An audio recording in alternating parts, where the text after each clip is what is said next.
This is Bet That. I'm Alex Glaze. A big weekend ahead. It's the divisional round of the NFL playoffs. Here to break down all 4 games coming up this weekend. We got Ryan Legates of Sports Analytics 24/7. Ryan, thanks for taking some time to break down these games with me. Yeah, thanks for having me. It's going to be a big weekend. Let's start with the Rams at Lambeau Field. The Packers are laying 6.5 points. The total is set at 45.5.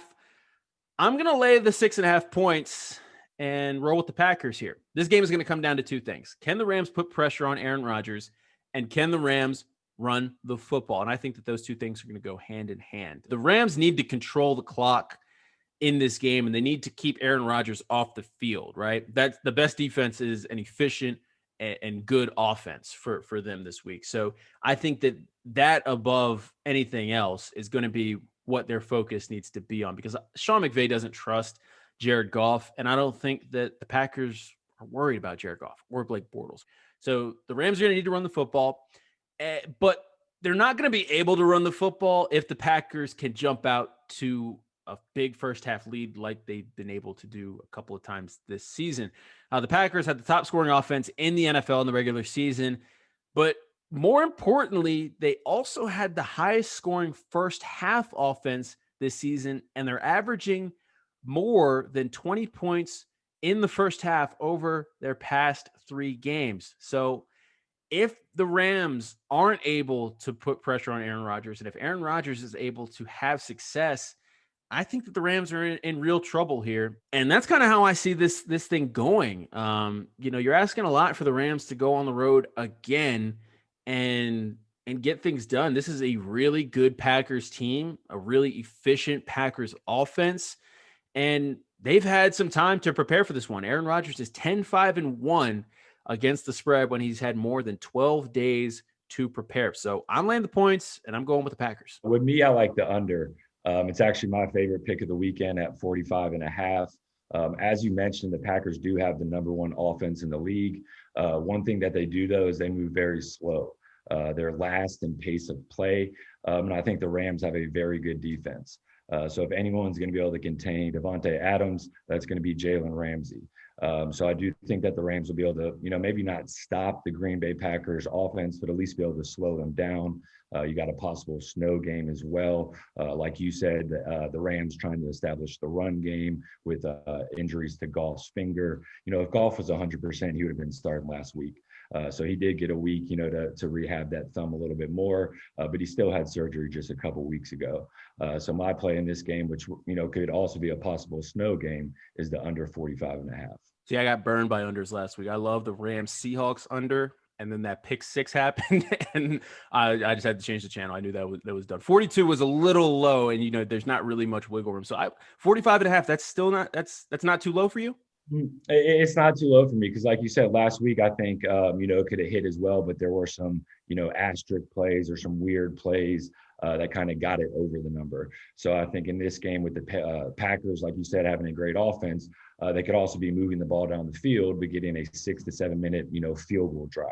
And I think that could be a key in this game, and why I like the under. All right, let's move on to the night game. Ravens in Buffalo to face the Bills. Bills laying 3 points at home. The total set at 50. I'm taking the Ravens in the points. The Ravens got significantly better and healthier, especially on the defensive side of the ball, as in the weeks leading up to the playoffs. And we really saw what the Ravens defense could be last week against the Titans. And, they shut down Derrick Henry. That's great. But this week, it's not about stopping the run. They're going to have to get to Josh Allen. They're going to have to put pressure on Josh Allen. What's interesting when you look at how Josh Allen has played this year, he has been really good, but he's been even better against the blitz. But kind of what offsets that a little bit is when teams put pressure on him, he hasn't been great. The Ravens ranked 4th in QB pressures this year, and Pro Football Focus has Josh Allen completing less than 50% of his passes and throwing 6 of his 10 interceptions when he's pressured. So the key to this game is going to be putting pressure on Josh Allen. But for me, if you're telling me I can get the better quarterback, better defense, and points, I'm going to take the points. Ooh, the better quarterback. What bet? Yeah, you like that, huh? That's an interesting question. I think you go either way there. But no, I think the Ravens right now are playing great football. I really do. The thing with me is I bet on the Bills to win the Super Bowl and the AFC before the season started.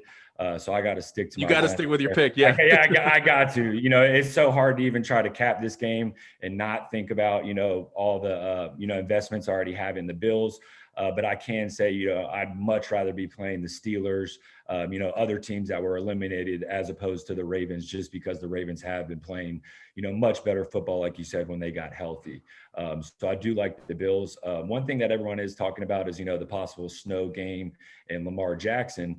And while that would hurt Lamar Jackson, his cutting abilities, it would help the run game. And the Baltimore Ravens do have a lot better run game than the Bills, and the Bills are missing Moss, you know, who had a very good rookie season. But again, no one circles the wagons better than the Bills. I want the Bills to win the Super Bowl, so we'll stick with the Bills in that game. Browns at Chiefs. Chiefs laying 9 points. Total set at 57. Ryan, who you got in the game? So I'm not a big favorites guy. I normally like the underdogs. I normally like taking points, but this is going to be one time where I do lay a big number for a couple of reasons in this game. One, I think the Browns got very lucky last week. They were outgained almost by 150 yards. They had some weird plays that kind of helped them out. And also, this is a very high total. So when you have high totals, you have games that are going to be high scoring. The points aren't worth as much. If this was a game that the total was, say 42, 45, a 10-point spread would be huge. But with this being the highest total of the week, I do think it's going to be a very high scoring game. And if you put me in a shootout with Mahomes and Baker Mayfield, I'm going to go with Mahomes and I'm going to lay the points. Well, I'm on the opposite side of you. I'm taking the points with the Browns. And I know the perception when you're talking about the Chiefs is that they're this high-powered offense. They can do whatever they want. And there might be some truth to that. But the truth is they don't blow teams out. They haven't beaten a team by more than 9 points since when they blew out the Jets on November 1st. So I really don't like fading Patrick Mahomes, but I'm going to fade Patrick Mahomes. This game is going to come down to the Browns being able to run the football and keep Patrick Mahomes off the field. When you look at the Chiefs defense, they have one of the worst rushing defenses in the NFL, and the Browns have the best 1-2 punch, I think, in the league in Nick Chubb and Kareem Hunt. And let's remember, this is a Kareem Hunt revenge game. You gotta remember that there. But what this comes down to for me when I'm thinking about this game, I have this philosophy that I live by, and it's stay away from people that have nothing to lose. And I'm going to apply that to this game because the Browns have nothing to lose. And the reason why I think that way is because when you're around people that have nothing to lose, only bad things can happen, right?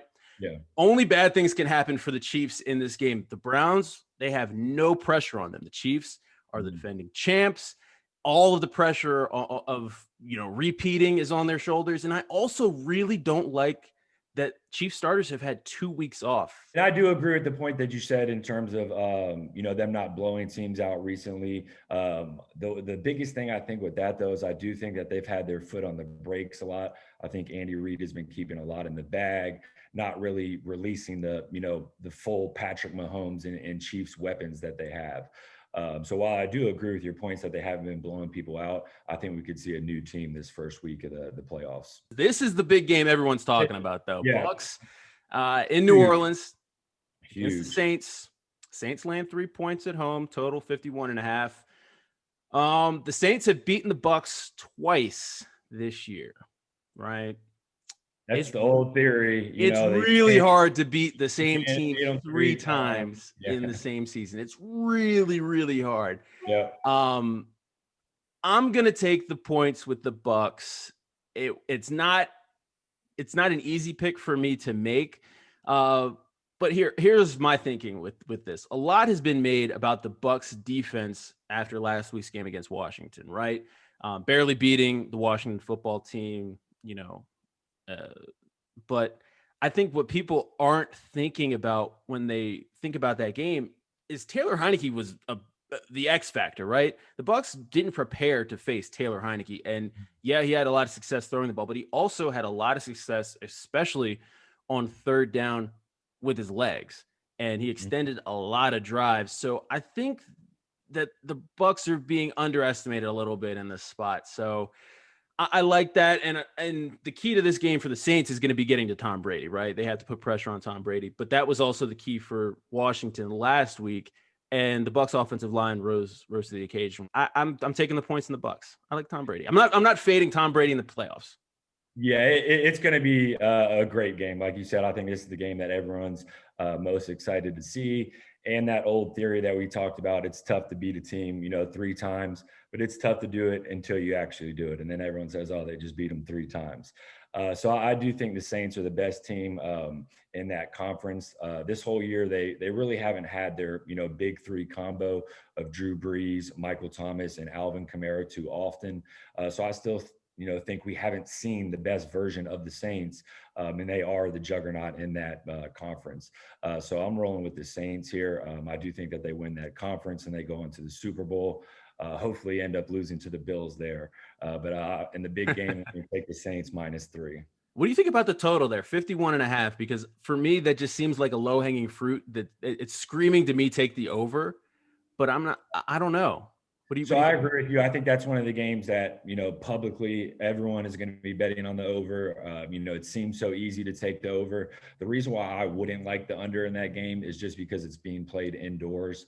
And right now, statistically, indoor playoff games, it's just hard to go under in general. Some of these other games, like we talked about, in Green Bay or Buffalo, that might have snow. That helps the under a lot. So, I can see unders a lot easier in those games. In this game, I think if you're taking the under, it's literally just to fade the public. Yeah. All right. Well, Ryan, let the people know where they can find some of your work. Yeah, sports analytics 24/7. You can go to our website, which is sportsanalytics247.com, or any of our social medias. Our biggest one is probably Instagram at sportsanalytics247. If you say that you saw me from Alex's show, we will give you a free pick. So just include that in the DM. There we go. And what do you guys do, just so people understand? So we'd be similar to like someone that if you're going to invest in the stock market and you don't know what stocks to invest in, you're going to pay an expert to help you say, hey, get into this stock, get into Tesla, buy Apple, do things like that. We do similar things for sports gambling. So now that sports gambling is new, there's a lot of new gamblers that want to bet. You don't want to just be throwing your hard-earned money, on teams you like, or you like this player. You reach out to an expert like ourselves, say, hey, I want to get NFL picks this weekend. We're going to tell you what teams to bet on, what sides to take, basically tell you where to wager your money and how to bet it. And you can follow me on social media as well at Alex_Glaze on Twitter, at AlexGlaze on Instagram. We have so much fun here on Bet That. So be sure to be following the 11 Alive YouTube channel as well, so you don't miss out on any of the fun. Good luck this weekend.